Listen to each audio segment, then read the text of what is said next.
Why doesn't Obi-Wan Kenobi remember R2D2 in A New Hope when he comes across Luke? Obi-Wan was sent to exile on Tatooine just like Yoda. Obi-Wan's only job was to look after Luke, and in the desert of the dual sun-scorched planet of Tatooine, he aged gracelessly in the process. His sole purpose was to turn Luke into a Jedi Knight and establish a new hope in the galaxy. He had to be very careful the way he worded his sentences in order to not scare Luke away. He also technically never owned a droid in any of the previous 3 films. They were Anakin's and Padme's droids, after all, and later, Bail Organa's on Alderaan.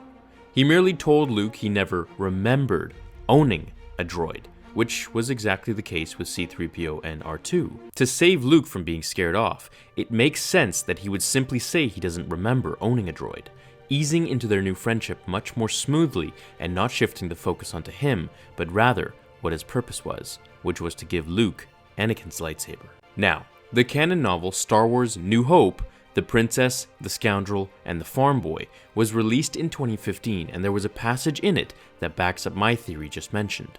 Han was about to turn back to lock up the circuit panel when he saw the fossil wave the droid over. Luke had a look of intense concentration on his face as he pivoted around and around in a circle, lifting his lightsaber this way, that way, clearly lost in his own world.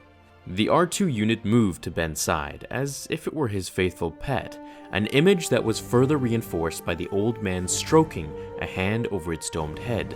"It's good to fly with you again, my old friend," the old man said, so softly Han wasn't sure he had heard him right. So there we have it. Obi-Wan did indeed remember R2D2, but simply kept that to himself.